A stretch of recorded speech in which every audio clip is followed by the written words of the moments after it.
కాబట్టి ఎవరంట దూరంలో ఉన్న దగ్గరలో ఉన్న పొరుగువాడు వాసి అని అంటున్నాడు. అదేంటంటే do not forsake your friend and your family and your father's friend and do not go to your brother's house. లోక సంబంధంగా ఉంటారు చూసారండి, లోక సంబంధంగా ఇటు అక్క చెల్లెలు తమ్ముడు అన్నయ్య ఇలాంటి వాళ్ళు, చుట్టాలు బావ బామ్మది లేకపోతే ఇట్లాంటి వాళ్ళు ఉంటారు కదండి. వాళ్ళకి ఇంటి దగ్గరికి వెళ్ళే కన్నా మనకు ఆపద వచ్చినప్పుడు అంటే ఎక్కడికి వెళ్ళాలంట? In the day of your calamity better is a neighbour who is near than a brother. అంటే నీ తోటి నీతిమంతుడు. అర్థమవుతుందండి. ఇందాక అనుకున్నాం చూసారా, ఆత్మకి సంతోషాన్ని తీసుకొచ్చేవాడు, ఆత్మకి ఆనందాన్ని తీసుకొచ్చేవాడు, ఆత్మని జీవం వైపు నడిపించే సహోదరుడు ఎవరైతే ఉన్నారో వాళ్ళని వదిలిపెట్టుకోవద్దు.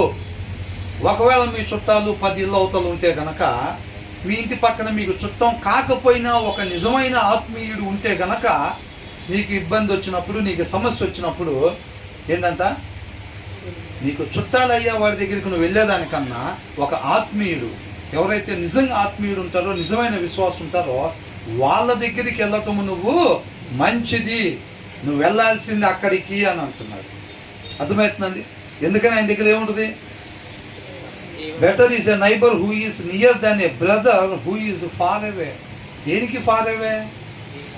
To the word of God. వాక్యానికి దూరంగా ఉన్న వారికి. అంటే నీకు అవ్వచ్చు సొంత తమ్ముడి కావచ్చు, సొంత అన్నయ్య కావచ్చు, సొంత అక్క కావచ్చు, సొంత తల్లిదండ్రులు కూడా కావచ్చు.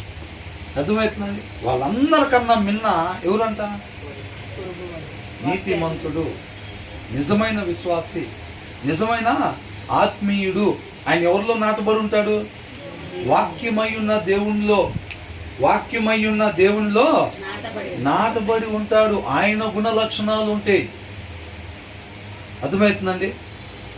ఆయన దగ్గర ఏం దొరికింది? అంత సీటుకి ఏముంటుంది అంత? మరి తల్లిదండ్రుల కన్నా, సొంత అన్నదమ్ముల కన్నా, రక్త సంబంధికుల కన్నా ఈయన దగ్గరికి వెళ్తావు నువ్వు మంచిది అని అంటున్నారు. ఎందుకనంట? ఆయన ఎక్కడున్నాడంటే, ఇందాక పాడారా లేకపోతే ఎవరో పాట, తల్లి కుండునా, అవునా? కాబట్టి కన్న తల్లికి ఉండదంట, అన్నకు ఉండదంట, ఎవరికి ఉండదంట. ఆ ప్రేమలో నాటబడి ఉంటాడు నీతిమంతుడు. అర్థమవుతుందండి. నువ్వు పరిగెత్తుకుంటా నువ్వు అన్న దగ్గరికి వెళ్ళేదానికన్నా, పరిగెత్తుకుంటా కన్న తల్లి దగ్గరికి వెళ్ళే కదా అన్న, చెల్లి దగ్గరికి వెళ్ళినా కన్నా ఎక్కడికి వెళ్ళాలంట? ఒక నిజమైన విశ్వాసి ఎవరైతే ఉంటారో